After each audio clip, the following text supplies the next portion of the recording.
So, let's talk about math rock. This is one of those subgenres that seems ultra specific and hard to get into, but I promise it's not that scary, and once you've started enjoying it, it can be the coolest thing in the world. This is going to be a relatively short, condensed video of my perspective of what the genre is, something that'll help you get a feel for it, and then some classic bands and albums that every math rock fan should have in their collection. Jumping right into it, math rock is a crazy genre that will leave you asking, how did they just do that after you listen to a song? It somehow feels both messy and unbelievably organized. This kind of music started taking shape in the late 1980s in the United States. It's indie rock with direct influences from prog rock and post-hardcore stuff. One arguably dismissive short phrase I've seen people use to explain math rock is that it's like emo jazz. Emo because what you're hearing can fit some of the aesthetics of emo rock. There's at least a few electric guitars, drums, and occasionally a DIY lo-fi kind of feel.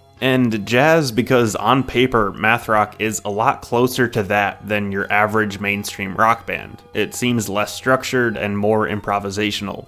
This is where we get into the key characteristics of this genre. Math rock is ruled by unusual time signatures. For those of you that don't know, a time signature is a musical notation that tells you how many beats are in a measure and which note value is equivalent to a beat. So, the most common time signature is 4/4. That means that there are 4 beats in a measure and a quarter note gets 1 beat. 1, 2, 3, 4.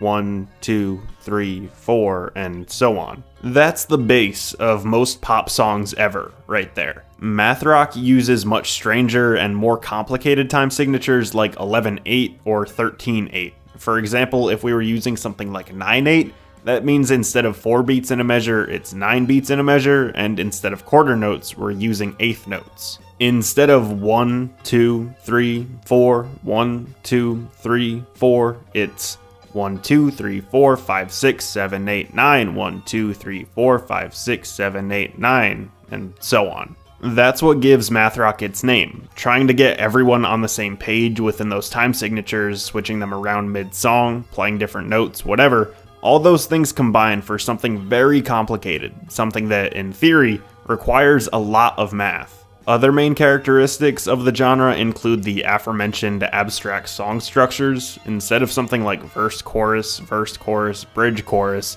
it's usually nothing like that. It's common that you won't hear the same section twice, and also there's a ton of math rock that has no vocals whatsoever. There's a lot of stopping and starting, harsh, dissonant chords, and once in a while, some distortion too. With all these things in mind, let's listen to some examples. For starters, I think it's better to check out stuff that is more math rock adjacent, stuff that purists might describe as not real math rock. Contemporarily, American football combines math rock with emo rock to create something appealing for a little bit more of a mainstream audience. There are the complicated instrumentals, but now you actually have vocals and more of a normal song structure. Here's their song Never Meant, which is, in my opinion, the #1 song to help introduce someone to the subgenre.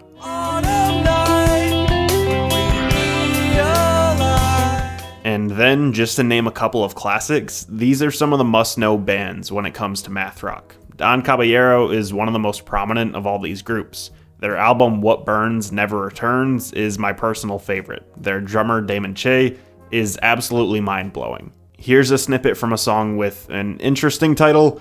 In the absence of strong evidence to the contrary, one may step out of the way of the charging bull.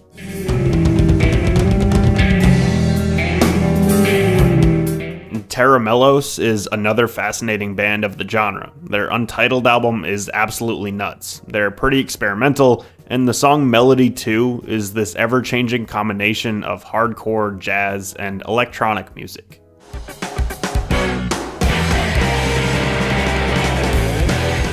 Other important bands include Polvo, Toe, Piglet, and there are so many more. I found this flowchart on Reddit, I'll link it in the description, but I do think it kind of throws you right into the deep end. It might not be the best introduction, but it's definitely a great list of necessary genre-defining albums. So that's my short little introduction. I completely understand if you love or hate this stuff.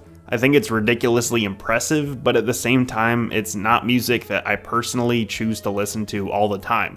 I have to be in a very specific kind of mood. If you're on the fence, give it a try. It just might be your new favorite genre. Hey, thanks for watching that video. It's not often that I talk about an entire subgenre, so let me know if you want me to do that again. Feel free to like and subscribe if you enjoyed it. That stuff really helps the channel. You can follow me at RenshawHS on Twitter and Instagram. You can buy my merch, support my Patreon, and thank you. I'll see you again soon.